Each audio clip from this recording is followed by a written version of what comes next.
Money, Messages, and Metrics, Measuring the ROI of Your Communications Program is a conference being hosted by the International Association of Business Communicators, Trinidad and Tobago Chapter, featuring one of the world's most respected voices on the topic, Angela Sinickas, to be held on Monday, April 21st at Queen's Hall from 7:30 a.m. to 5:30 p.m.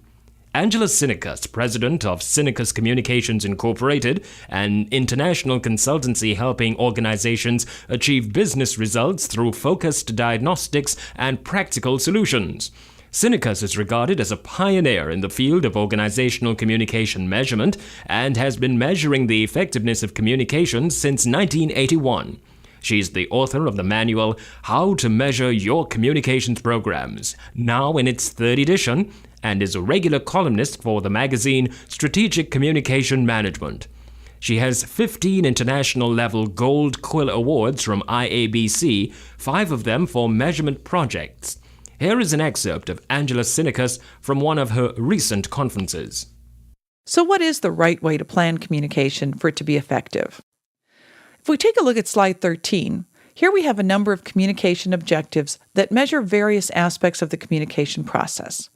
The first two, writing a number of articles or holding press conferences, these are really measuring our activities. Not the most valuable thing to measure or to focus on. Unfortunately, that's where most communication programs begin.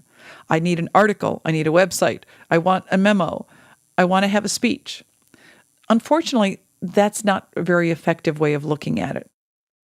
The next two look at a change in a perception, improving employees' understanding of a strategy by 10%, or improving our reputation index score by a certain amount. The next two are even more valuable outcomes because they go beyond changing perception, they actually go into changing behavior. So things like increasing the number of volunteers for a particular sponsored event, or increasing the number of sales of a product. And then finally, the last one, number 7, is a financial result that an organization might set as a goal. So on slide 14, if we look at this in order, we start with activities. These are the messages we send out. These are the processes or communication channels that we use. If that's all we look at, though, that's where communication is going to fail. We really have to focus on making sure that the activities that we're putting out there are geared to changing audience perceptions. And those perceptions typically fall into 2 categories, knowledge and attitudes.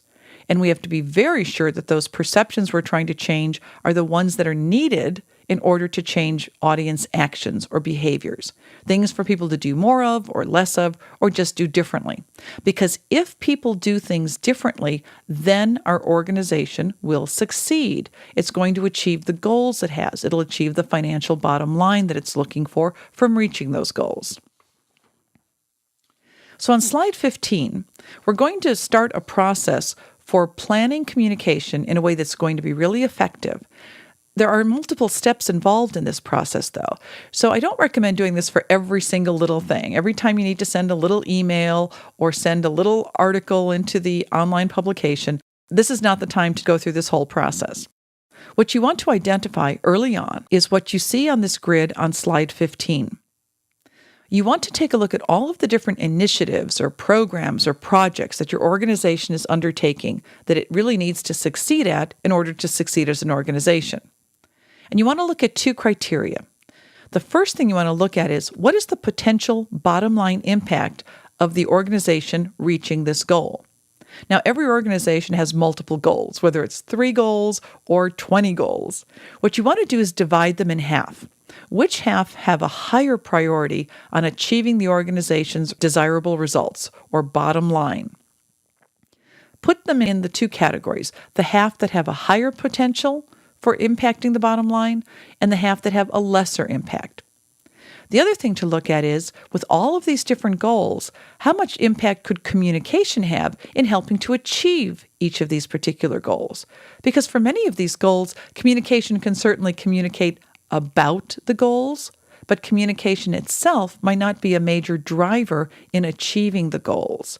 So for example, if you have a goal that does not involve large numbers of people, mass communication is probably not necessary. So what you want to identify are the organizational goals that fit into this top right-hand quadrant, the ones that have a high impact potentially on the success of the organization, where communication can have a major impact on achieving that goal.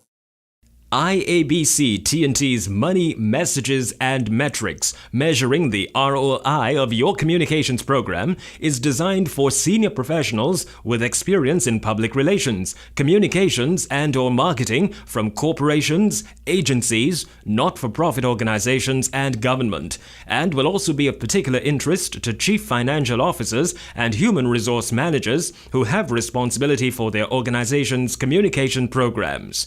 Participants of the April 21st conference at Queen's Hall will learn how to position their communications program as strategic and demonstrate the value of PR to their organization's bottom line.